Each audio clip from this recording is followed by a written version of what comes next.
द्वारिकाधीश अपनी लीला पूरी करके जा चुके हैं और उसके बाद वज्रनाभ 16,100 राजकुमारियां जो भगवान की थीं उनको अपनी 16,100 माताओं के साथ वज्रनाभ वृंदावन आए।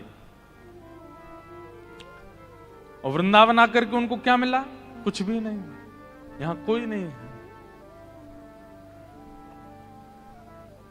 केवल यमुना जी हैं, केवल गिरिराज जी हैं और वृक्षवल्लरी आदि ये सब है और कुछ नहीं है।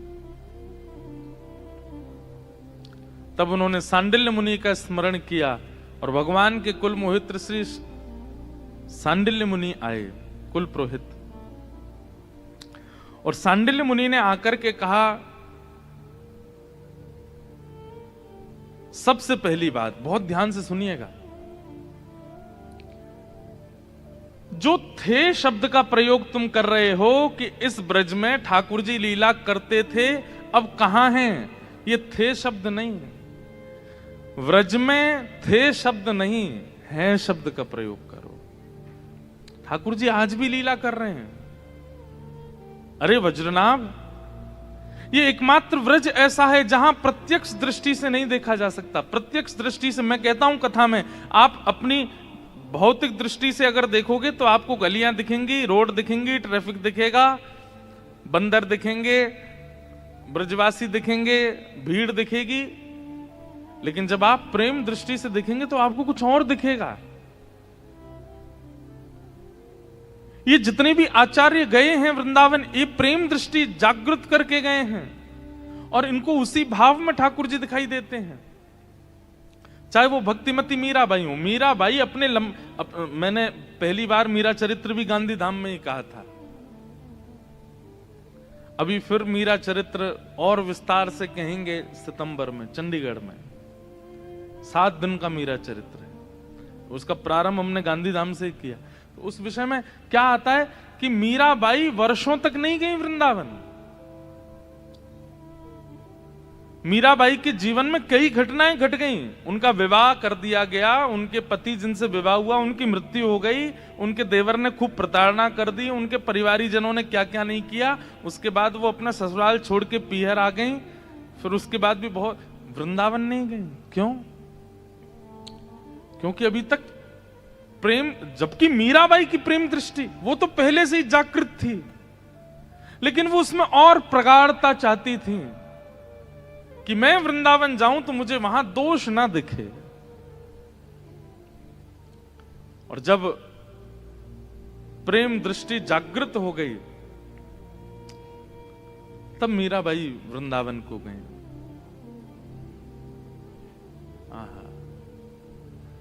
और वृंदावन जाकर के उनको भौतिक वृंदावन का दर्शन नहीं हुआ, उनको नित्य वृंदावन का दर्शन हुआ। जिस गली में देखती हैं, जिस चौबारे पर जाती हैं, जिस आंगन में घूमती हैं मीराबाई, सब जगह उनको ठाकुर जी का अनुभव हो जाता है।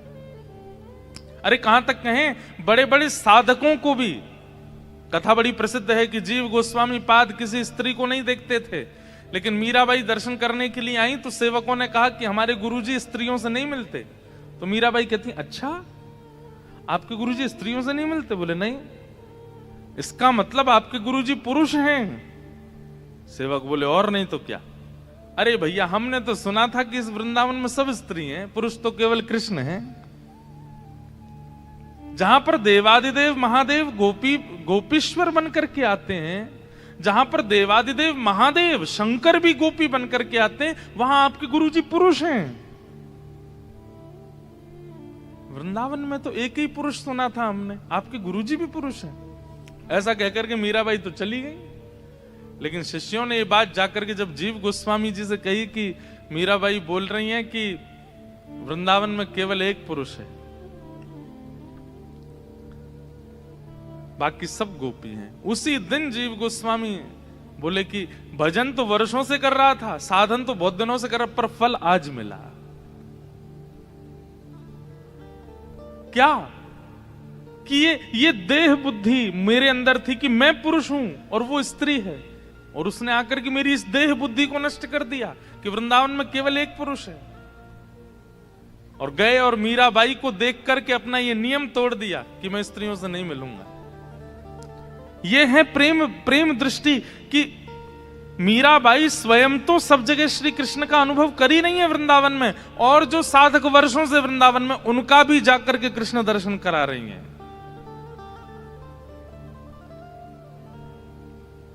वृंदावन सामान्य नहीं है, इसलिए वृंदावन में थे शब्द का प्रयोग नहीं, वृंदावन में है शब्द का प्रयोग। ठाकुर जी लीला करते थे नहीं, करते हैं आज भी। और फिर उसके बाद सांडिल्य मुनि ने दर्शन कराया, मुझे देखो वहां दिख रहे हैं, मुझे देखो वहां दिख रहे हैं, आदि आदि सब जगह जब ठाकुर जी का अनुभव होने लगा, तब वज्रनाभ ने कहा, भगवान मैं ऐसा क्या करूं कि ब्रज मुझे स्वीकार करे। तब सांडिल्य मुनि ने 4 बातें कही। एक बात आपने बहुत सुनी होगी, नाम रूप लीला और धाम। नाम रूप लीला और धाम, ये 4 भक्ति की प्रणाली है, प्रेम लक्षणा भक्ति की प्रणाली है। परंतु इन चारों को इस क्रम से नहीं करना है। नाम रूप लीला और धाम ये बाद का क्रम है, इससे पहले का क्रम कुछ और है। क्या? धाम, लीला, रूप, फिर नाम। समझ में आई बात? सबसे पहले धाम, और फिर धाम में लीला, लीला में रूप, और रूप के बाद नाम। और अभी जो कलयुग चल रहा है ना, इसमें तो यही प्रणाली अपनानी पड़ेगी। पहले धाम जाओ, पहले वृंदावन जाओ। अब वृंदावन के जो सुंदर सुंदर घाट हैं वहां पर जाओ, जैसे कि कालीद है। आप लोग वृंदावन जाएंगे तो वृंदावन परिक्रमा लगाएंगे तो रास्ते में पड़ेगा कालीद है, जहां पर भगवान ने कालिया नाग के ऊपर नृत्य किया। तो जब काली दह का दर्शन करो तो ये नहीं आना चाहिए ठाकुर जी ने नृत्य किया, वहां बैठ करके थोड़ी देर चिंतन होना चाहिए। मतलब धाम में तो आ गए, अब धाम में उस स्थान पर बैठ के लीला, लीला का चिंतन करो। अब लीला का चिंतन कैसे? सुनो,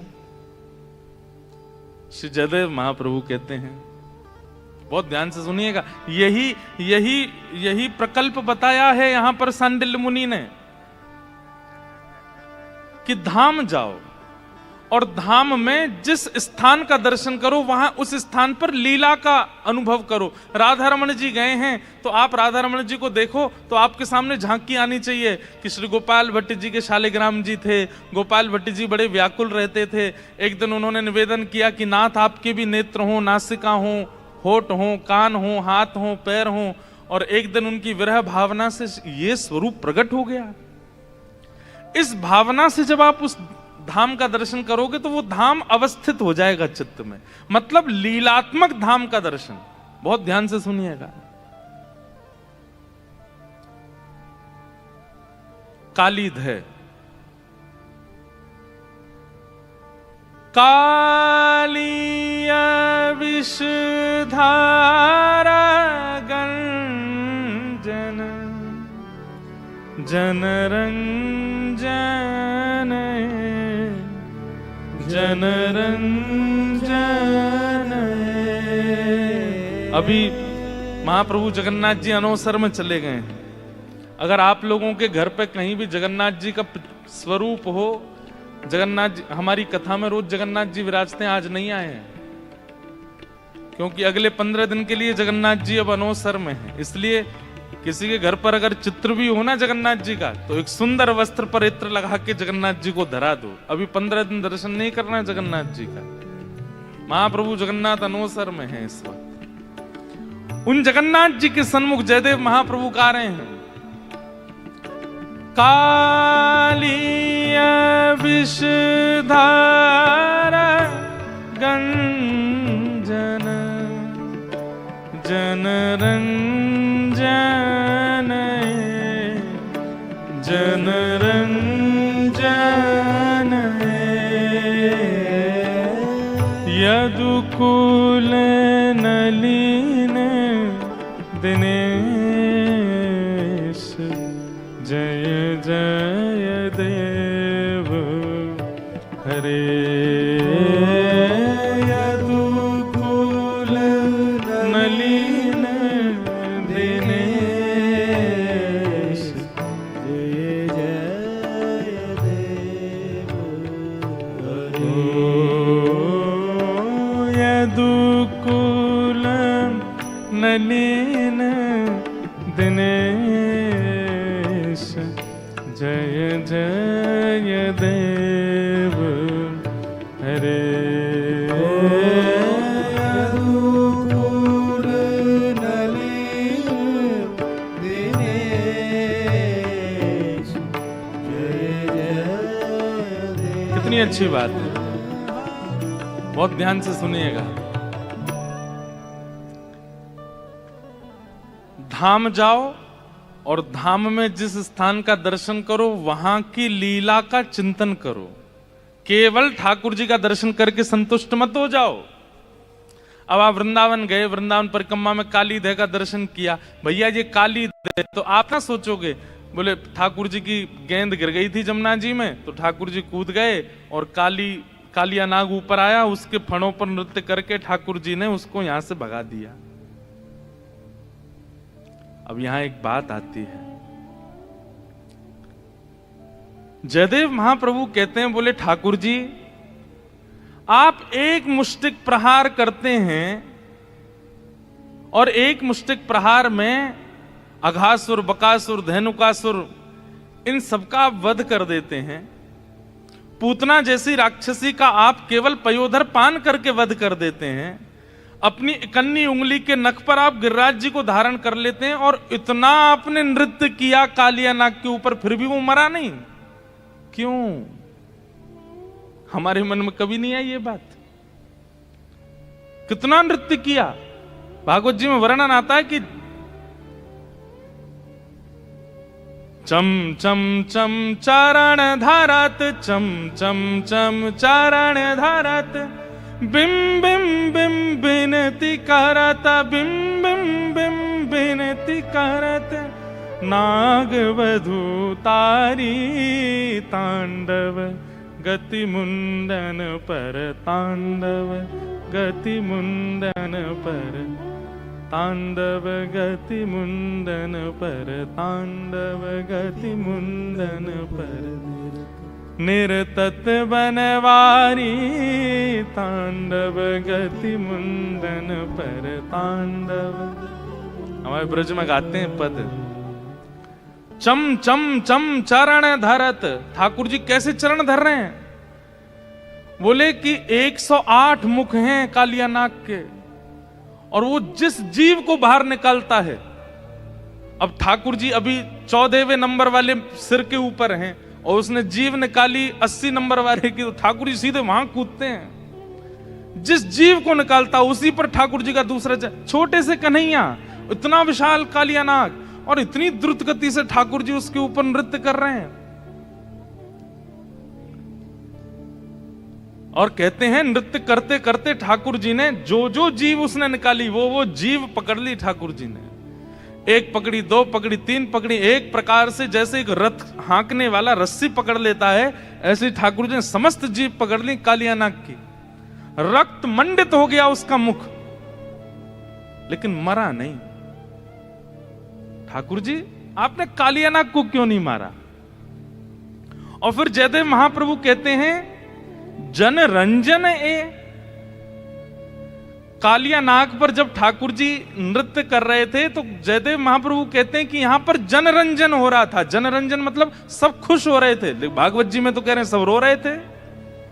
यशोदा मैया रो रही है, सब ब्रजवासी रो रहे हैं, सब घबरा रहे हैं।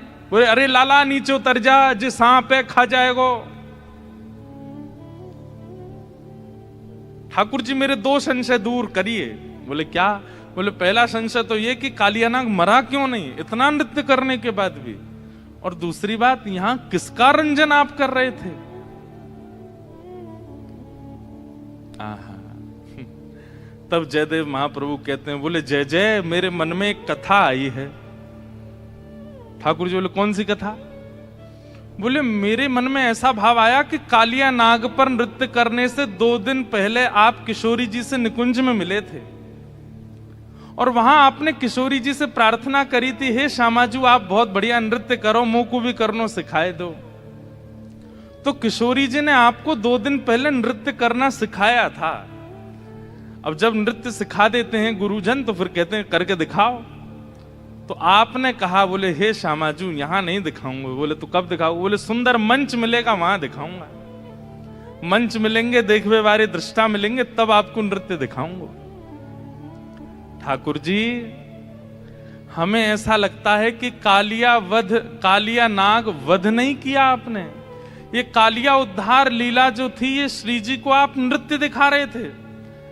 आप कंडुक क्रीड़ा करके गए, कालिया नाग के जैसे ही फन खुले तो आपने देखी याते बढ़िया मंच नहीं मिलेगा, ऐसा गुदगुदो मंच है बढ़िया वर्सेटाइल मंच है, सबसे बढ़िया मंच है। तो आप उसके ऊपर चढ़ गए और चढ़ करके आप जब नृत्य कर रहे थे तो सामने खड़े ब्रजवासी तो रो रहे थे, लेकिन पीछे खड़ी हुई श्यामाजू वो आपकी एक एक अदा को देख रही थी। आप हाथ कैसे कर रहे हैं, आप चरण कैसे कर रहे हैं, आप नेत्र कैसे घुमा रहे हैं, आपकी मुस्कान कैसी है। इसलिए जनरंजन है। बोले जन कौन है? ब्रजवासी जन। और उन ब्रजवासी जनों की अधिष्ठात्री किशोरी जी का आप रंजन कर रहे थे, इसलिए आपने कालिया नाग का वध नहीं किया। क्यों? क्योंकि उसके माध्यम से आपने श्री जी को प्रसन्न किया। जगन्नाथ महाप्रभु बोले इतनी गहराई में तुम ही सोच सकते हो जयदेव, और किसी की बस की बात नहीं है। और एक बात कहते हैं, बोले क्या? बोले सत्य कह रहे हो, यही बात है। हम किशोरी जी को नृत्य करके दिखा रहे हैं, इसलिए हमने कालिया नाग का वध नहीं किया। सामने खड़े हुए ब्रजवासी तो माध्यम हैं, पर वो नृत्य तो किशोरी जी के लिए। और भाई कोई राक्षस मिल गया, कोई दैत्य मिल गया, ठाकुर जी नाचेंगे वहां पे? नाचते थोड़ी युद्ध करते हैं, पर कालिया नाग पे नृत्य कर रहे हैं। इसका मतलब क्या है? किशोरी जी को दिखा रहे हैं, किशोरी जी के लिए। अब देखो ये क्या है, लीला हमें केवल इतनी पता है कि ठाकुर जी कालिया नाग के पास गए और उसके ऊपर कूद करके ठाकुर जी ने उसको भगा दिया। लेकिन अब इस लीला का विस्तार जयदेव महाप्रभु ने कर दिया। बोले असली बात तो ये है। ये कैसे हुआ? धाम जाओ और धाम में जिस स्थान पर बैठो वहां की जितनी आपको कथा पता है उतनी कथा चित्त में विराजमान करके अब उस लीला का चिंतन करो। और चिंतन करते हुए जब आप अनुसंधान करेंगे और चिंतन करेंगे तो क्या होगा? वो लीला जितनी पता है उससे अधिक आपको अनुभव होने लग जाएगी। तो धाम, लीला, और फिर धाम और लीला के दोनों के संबंध से तीसरा क्या प्राप्त होगा? बोले रूप, ठाकुर जी का रूप। तीनों प्राप्त हो जाएंगे। वज्रनाभ तुम्हारे लिए अब यही उपदेश है क्या कि तुम जाओ और ब्रजमंडल में मैं तुम्हें बताऊंगा कहां राधा कुंड है, कहां कृष्ण कुंड है, कहां ठाकुर जी की खिरक है, कहां नंदगांव है, कहां बरसाना है, कहां कोकिलावन है, कहां वंशीवट है, कहां केसी घाट है। ये सब मैं तुम्हें बताऊंगा। तुम बस उन जगह पर जाना और जाकर के सुंदर भगवान की लीला कथामृत चिंतन करके उस स्थान का उद्धार, उस स्थान का पुनरावृत्ति करना, उसका पुनः खोज करना। धाम, लीला, इन दोनों का तुम चिंतन करना, तुम्हारे मानसी में रूप दिखने लगेगा। फिर तुम नहीं कहोगे कि इस ब्रज में कोई नहीं है, तुमको जहां देखोगे वहां लीलाओं का अनुभव होने लग जाएगा। अब वज्रनाभ के पास तो एक बाधा थी क्या कि वज्रनाभ के लिए व्रज प्रकट नहीं है, उसको सांडिल्य मुनि से आज्ञा लेकर के जाना है और जाकर के फिर अनुभव करना है। पर हमारे लिए तो व्रज प्रकट है, हमें पता है राधा कुंड कहां है, हमें पता है कृष्ण कुंड कहां है, हमें पता है केसी घाट कहां है, हमें पता है वंशीवट कहां है, हमें पता है सेवा कुंज कहां है, पर वज्रनाभ को नहीं पता। तो सांडिल्य मुनि बैठ करके उसको कथा सुना रहे हैं और कथा सुनाते हुए फिर उसको सब बता रहे हैं, वहां केसी घाट है, वहां पर वंशीवट है, उधर कृष्ण कुंड है, उधर श्याम कुंड है, इधर ये स्थान है, इधर ये स्थान, यहां पे ये लीला हुई, यहां पे ये लीला हुई। सीधी बात, भगवान का अनुभव करना है, भगवान की लीला को प्रेम दृष्टि से देखना है, तो उसके लिए सबसे पहले धाम और धाम में जाकर के लीला का स्मरण करना पड़ेगा, तभी हो पाएगा।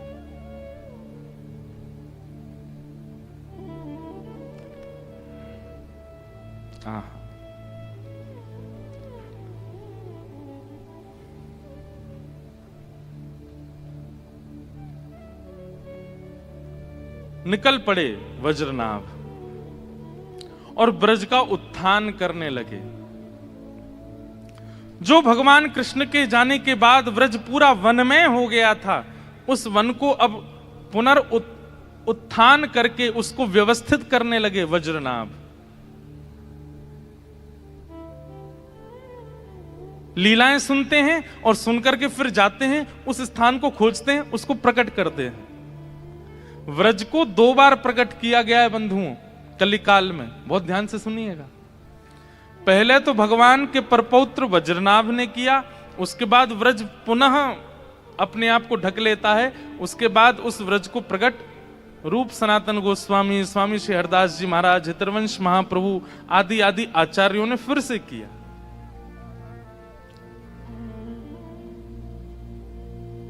आहा, एक दिन वज्रनाभ बैठे थे, सांडिल्य मुनि ने कहा, वज्रनाभ अब तुम्हें अनुभव होता है ठाकुर जी की लीला का? अब तुम्हें क्या दिखाई देता है वृंदावन में? तब वज्रनाभ यमुना तट पर बैठे बैठे कहते हैं, हे सांडिल्य मुनि, एक सुंदर वेणु की ध्वनि आ रही है मेरे कान में। ऐसा लग रहा है श्याम सुंदर पीछे ही खड़े हैं और पीछे खड़े होकर के वंशी बजा रहे हैं। वंशी कौन बजावे द्वारे मेरे, वंशी कौन बजावे वंशी कौन बजावे द्वारे मेरे, वंशी कौन बजावे। गाओ सब लोग। वंशी कौन बजावे द्वारे मेरे, वंशी कौन बजावे। आहा, धाम का दर्शन कर रहे हैं और लीला श्रवण कर रहे हैं, और धाम का दर्शन, लीला श्रवण, इन दोनों के प्रभाव से अब अनुभव होने लगा है वज्रनाभ को भगवत लीलाओं का। चल री सखी चल दर्शन करिए, चल री सखी चल दर्शन। अरे सांडिल्य मुनि को अब मुनि नहीं कह रहे हैं, गुरु जी नहीं कह रहे हैं। वज्रनाभ स्वयं को एक सखी मान रहा है और सांडिल्य मुनि का हाथ पकड़ करके कह रहे हैं, चल री सखी चल दर्शन करिए, चल री सखी चल दर्शन करिए, चल री सखी चल दर्शन करिए, चल री सखी। किसके? जो नंद बाबा की धेनु चरावे, जो नंद बाबा की धेनु चरावे, हे जो नंद बाबा की धेनु चरावे,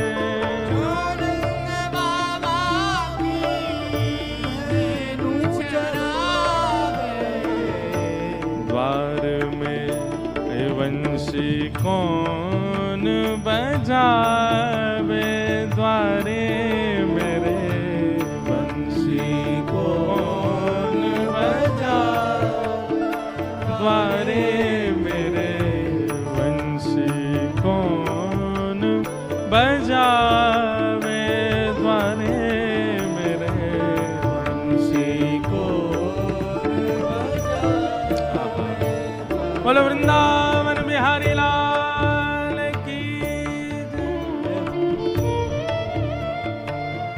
वज्रनाभ को अब अनुभव हो रहा है।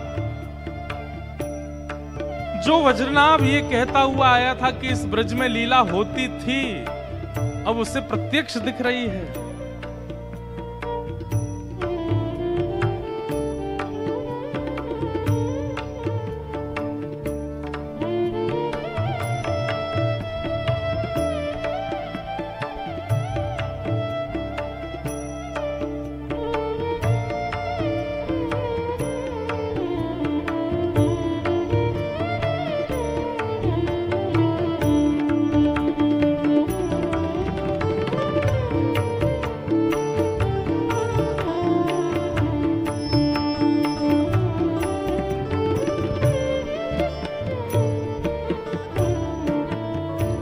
सांडिल्य मुनि पूछ रहे हैं, वज्रनाभ अब क्या देख रहे हो तुम? बोले ठाकुर जी वन से गैया चरा के हुए आ रहे हैं वापस, और सब ब्रज गोपियां अपनी अपनी अटारियों पर खड़ी हैं, कोई अपने जंगले पर खड़ी हैं, कोई अपने द्वार पर खड़ी हैं, सब ठाकुर जी की उस श्याम मनोहर झांकी का दर्शन कर रहे हैं। आहा, ठाड़ी अटारी ब्रज की नारी, ठाड़ी अटारी ब्रज की नारी, गाइए, ठाड़ी अटारी ब्रज की नारी,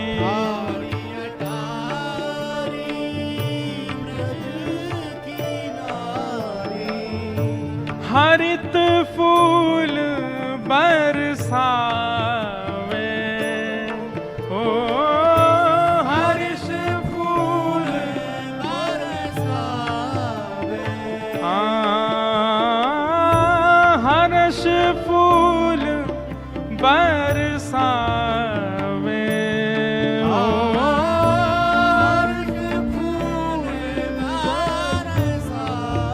हे द्वारे मेरे वंशी कौन बजावे, द्वारे मेरे वंशी कौन बजावे, द्वारे मेरे वंशी कौन बजावे, द्वारे मेरे वंशी कौन।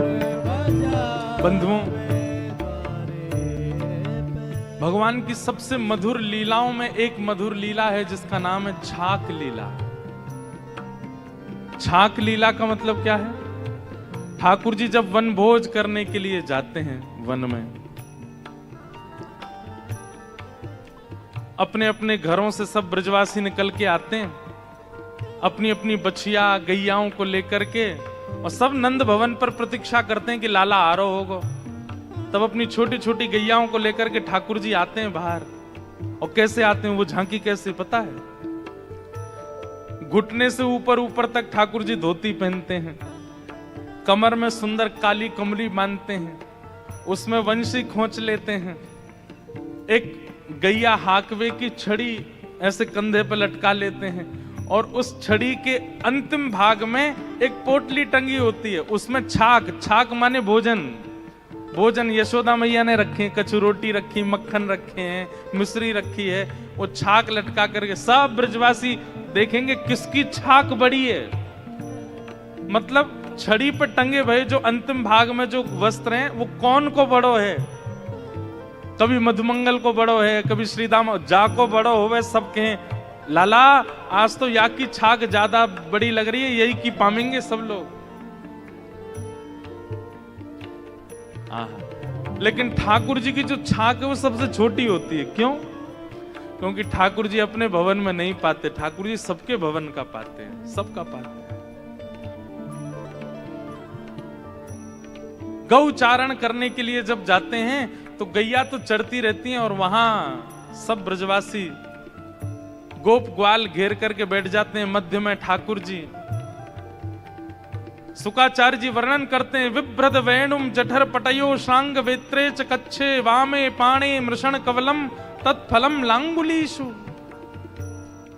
तिष्ठन मध्ये चारों तरफ गोप ग्वाल बैठ जाते हैं और बीच में ठाकुर जी बैठते हैं और सबसे पूछते हैं भैया कहाँ लेके आए हो, नेक नेक बताओ। एक लीला है कि यशोदा मैया ने आज लाला के काजे सुंदर दही भेजी, लेकिन जैसे ही कोई सामग्री ठाकुर जी के पास आती है, ठाकुर जी का भाव है कि पहले श्री जी को निवेदित करते हैं, किशोरी जी को निवेदित करेंगे, अच्छी सामग्री आवेगी फिर उसके बाद पाते हैं। तो आज जैसे ही वन में भोजन करने के लिए ठाकुर जी गए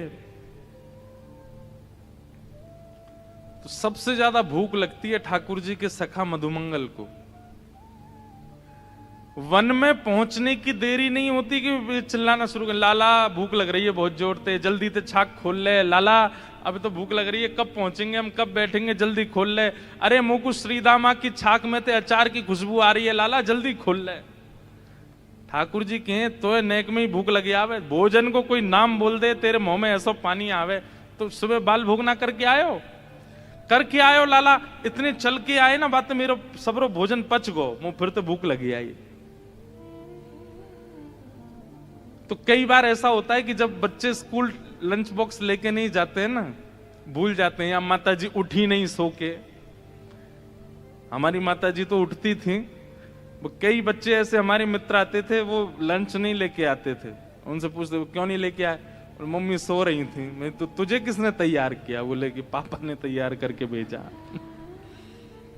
अब पिताजी को रसोई बनानी आती नहीं, मैंने कहा अब तू भोजन कैसे करेगा, बोले कह रहे थे पिताजी की लंच टाइम तक आ जाएगा, तो होता था। फिर लंच टाइम पे वो कोई आते थे नीचे से टीचर, वो तुम्हारा लंच बॉक्स आ गया ले आओ, ऐसा होता था। आप लोगों के संग पता नहीं, हमारे संग तो होता था। कई बच्चे ऐसे आते थे, उनकी माता ही सोती रह गई तो बेचारे लंच पीरियड पे ही उनका लंच बॉक्स आता था। तो कई बार यशोदा मैया सोती नहीं रह जाती हैं, ठाकुर जी ही जल्दी भाग जाते हैं, छाक लेके जाते नहीं। तो फिर यशोदा मैया किसी सखी के हाथ छाक भिजवाती हैं, उसको कहते हैं छकियारन। क्या बोलते हैं? जो ठाकुर जी की छाक लेके जाती है, छकियारी। तो इसमें दो बातें हैं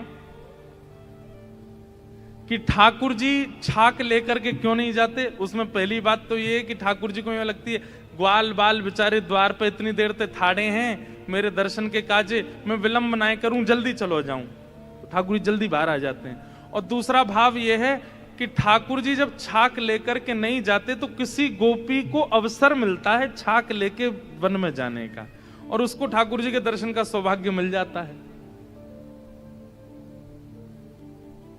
पीछे वाले नेक नेक आगे खिसक के आओ, हाँ थोड़े थोड़े आगे आ जाओ, पर बिना इधर उधर देख के आगे आओ, हमको देखते हुए आओ।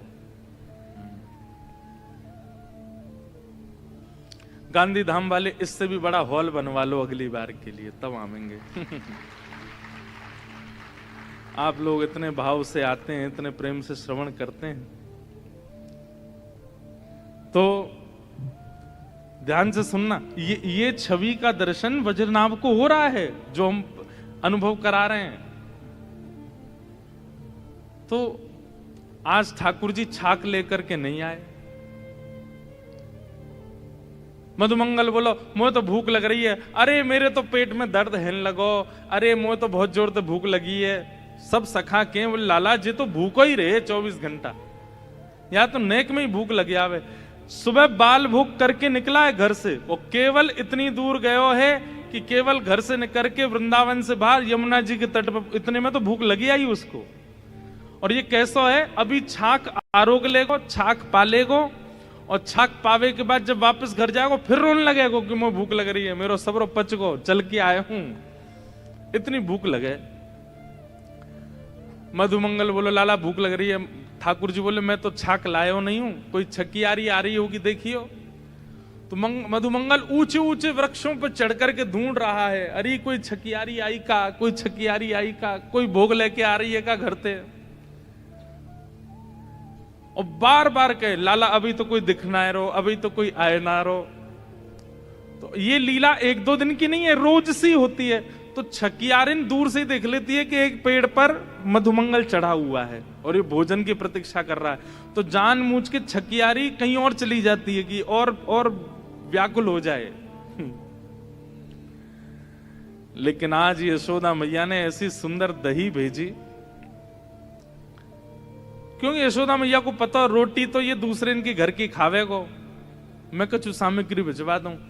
वह दही को देख करके ठाकुर जी के मन में इतना सुख आयो। जैसी छकियारी आई, मधुमंगल नीचे आगो, आकर के लड़न लगो, हेरी तो इतनी देर लग गई, इतनी देर लगो करे, हम यहाँ भूखे बिलबिला रहे हैं, भूख लग रही है, लाला बेचारो भूखो बैठो है। ठाकुर जी बोले सांची बोले कर, कोई और भूख ना लगी, यही लग रही है सबसे ज्यादा। लेकिन दही का रूप रंग देखते ही ठाकुर जी बोले ये तो पहले श्री जी को पधरानी चाहिए। और तुरंत मधुमंगल के हाथ से ठाकुर जी ने दही ले ली। बोले सुनो बैठो यहीं पे। बोले लाला कावे हो? बोले तो पता है हमारे ब्रज में एक वृक्ष है। बोले तो वह वृक्ष के नीचे सामग्री धरवे थे, वृक्ष में थे अमृत बिंदु गिरे। वो अमृत बिंदु गिरते ही भोजन जो है का अमृत तुल्य है जाए, वाकु पावे के बाद में युवावस्था बनी रे। मधुमंगल बोला अच्छा लाला। फिर बोले नेक देर प्रतीक्षा कर, मैं यहां में अमृत बिंदु डलवा के लाऊं। अरे लाला हमारे तो प्राण ही नहीं कर जाएंगे, तू कहां जाएगा? ठाकुर जी बोले तू बैठो रे मैं जा। बोले हम ले चल। बोले ना है, एक ही व्यक्ति जा सके, ज्यादा जामे तो अमृत ना निकले। अच्छा ठीक है लाला चलो जा। ठाकुर जी लेकर के दही सीधे पहुंचते हैं गिरिराज जी, और गिरिराज जी में जाकर के श्री जी को पवाते हैं। श्री जी के संग छाक लीला करते हैं। ठाकुर जी कुंज और निकुंज दोनों में एक साथ लीला कर लेते हैं। जहां ग्वाल बाल है ये कुंज है, और जहां श्री जी है वो निकुंज है। भैया कोई चिल्ला करके मत बोलो, पीछे से कथा चल रही है ना, धीमे धीमे बोलो। सब लोग इधर देखो। श्री जी को जाके पवा दी। श्री जी ने खूब प्रेम से पाई, और जब श्री जी ने भोग लगाया ठाकुर जी बोले अब दे दो, अब लेके जाऊं या है। और जैसे ही आए वापस आकर के सब ग्वाल बाल मचल रहे हैं। बोले लाला भूख लग रही है, जल्दी बैठ जा आए के। ठाकुर जी बीच में बैठ गए, चारों तरफ ग्वाल बाल सबको प्रेम से पवा रहे हैं ठाकुर जी। तो हमारे अष्ट सखा गाते हैं आज दधी मीठो मदन गोपाल, ऐसो दही हम कबहू न चाखो, सुन गोकुल के नाथ। लाला सांची कह रो तू यहां बढ़िया वारो अमृत दलवा के लायो है, ऐसो मीठो तो हमें कभी मिलो ही नहीं है। क्यों? श्री जी का अधरामृत है। आज ठाकुर जी इतने प्रसन्न हो गए कि ये मधुर सामग्री लाकर के देने वाली वो छकियारिन कौन सी है, उसको ढूंढो। क्योंकि उसने श्री जी के अधर से हमारे छाक को पहुंचवा दिया। आज उसको इनाम मिलना चाहिए।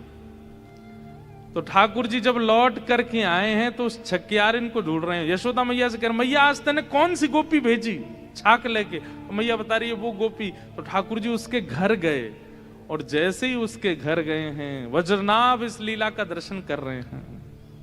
हाँ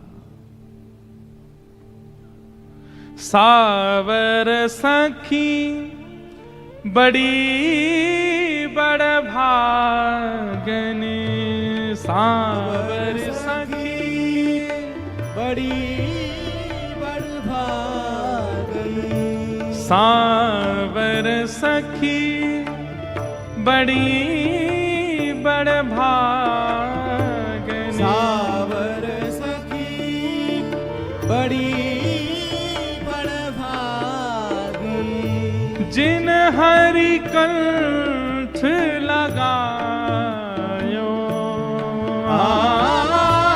जिन हरि कंठ लगायो, जिन हरि कंठ लगायो,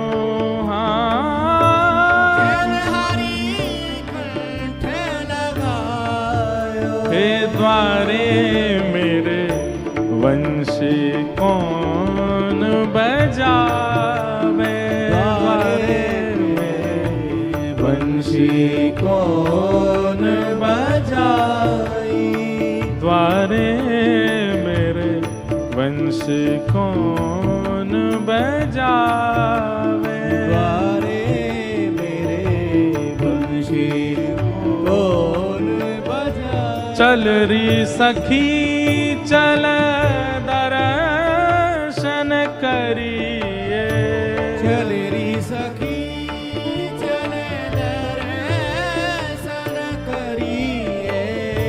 जो नंद बाबा की धेनु चरावे, जो नंद बाबा की धेनु चरावे। वंशी कौन बजावे, द्वारे मेरे बंशी कौन बजावे। हाँ द्वारे मेरे वंशी कौन बजावे, द्वारे मेरे बंशी कौन बजावे। ठाकुर जी आज वन में गए, छाक लीला करके वापस आए और वापस आकर के एक सांवल सखी, एक सांवली सखी जो छाक लेकर के गई थी, उससे ठाकुर जी घर जाकर के हृदय लगा रहे हैं। और ये दर्शन किसको हो रहा है? वज्रनाभ को। किस प्रभाव से? धाम दर्शन और धाम दर्शन करते हुए लीला श्रवण। धाम दर्शन और लीला श्रवण ये दो साधन किए हैं और इनका परिणाम क्या हुआ कि रूप का अनुभव होने लगा, दिखने लगे ठाकुर जी। जिस वृंदावन में कोई नहीं दिख रहा था वज्रनाभ को, उस वृंदावन में लीला दिखने लगी, गली दिखने लगी, चौबारे दिखने लगे, अटारी दिखने लगी, सखियां दिखने लगी, लीलाएं दिखने लगी। सांडिल्य मुनि के चरणों में प्रणाम किया, बोले भगवान सब आपकी कृपा। तो ये भजन का रूप है। सबसे पहले तो धाम जाओ और धाम में जिस स्थान पर जाओ उस स्थान की लीला श्रवण करो।